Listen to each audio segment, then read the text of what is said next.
অন্নপূর্ণা যোজনা টাকা না পাওয়ার অভিযোগে পঞ্চায়েত কার্যালয়ে তালা ঝুলিয়ে বিক্ষোভ দেখালো মহিলারা। শুক্রবার দিনহাটা 1 নম্বর ব্লকের ভিলেজ 1 নম্বর গ্রাম পঞ্চায়েত কার্যালয়ের ঘটনায় কেন্দ্র করে শোরগোল ছড়িয়ে পড়ে। বিক্ষোভকারী মহিলাদের অভিযোগ, দীর্ঘদিন ধরে অনেকে অন্নপূর্ণা যোজনা টাকা থেকে বঞ্চিত। তাদের দাবি, কেউ একবারও টাকা পায়নি, আবার অনেকে প্রথম মাসে টাকা ঢুকলেও পরবর্তী মাসগুলোতে টাকা পাচ্ছে না। সমস্যা নিয়ে একাধিকবার পঞ্চায়েত কর্তৃপক্ষের কাছে অভিযোগ জানিয়েও কোনো সমাধান হয়নি বলে অভিযোগ করেছেন মহিলারা। গাজল সালাডাঙ্গা গ্রাম পঞ্চায়েতে মহিশাল বুথে কদমতলী মোড় থেকে গেটদাদুল চাকনগর পর্যন্ত বেহাল রাস্তা পরিদর্শন করলেন গাজলের বিধায়ক চিন্ময় দেব বর্মন। বেহাল রাস্তা পরিদর্শন করার পাশাপাশি এলাকার বাসিন্দাদের সাথে কথা বলেন তিনি। সম্প্রতি প্রবল বৃষ্টিতে রাস্তাটি চলার অযোগ্য হয়ে পড়ে, সাধারণ মানুষের যাতায়াতে যাতে আর কোনো অসুবিধা না হয় সেই লক্ষ্যে সমস্যাগুলো গুরুত্ব সহকারে পর্যালোচনা করে প্রয়োজনীয় পদক্ষেপ নেওয়ার আশ্বাস দিয়েছেন বিধায়ক।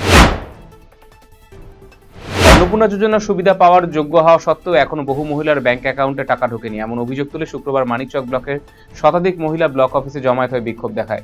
মানিকচক ব্লকের বিভিন্ন গ্রাম পঞ্চায়েত এলাকা থেকে মহিলারা এদিন ব্লক অফিস ভবনে আসে। তাদের অভিযোগ, একাধিকবার প্রয়োজনীয় নথিপত্র জমা দেওয়া হলেও এখনো পর্যন্ত তাদের অ্যাকাউন্টে অন্নপূর্ণা যোজনার টাকা জমা পড়েনি। বিষয়টি নিয়ে বহুবার ব্লক প্রশাসনের দ্বারস্থ হয়েও সমস্যার সমাধান হয়নি বলে অভিযোগ বিক্ষোভকারীদের।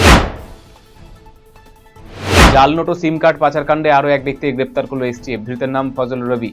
ইসলামপুরের বাংলাদেশ সীমান্ত সংলগ্ন পাটাগড়া এলাকা থেকে তাদের গ্রেপ্তার করা হয়েছে বলে জানা গিয়েছে। ফজল রবি তৃণমূলের প্রাক্তন ব্লক সভাপতি জাকির হোসেনের ভাই বলে দাবি করা হয়েছে। এর আগে সাপের বিষ পাচারকাণ্ড তার নাম জড়িয়েছিল বলে অভিযোগ, তবে সেই সময় তিনি গ্রেপ্তার এড়ান বলে দাবি স্থানীয়দের।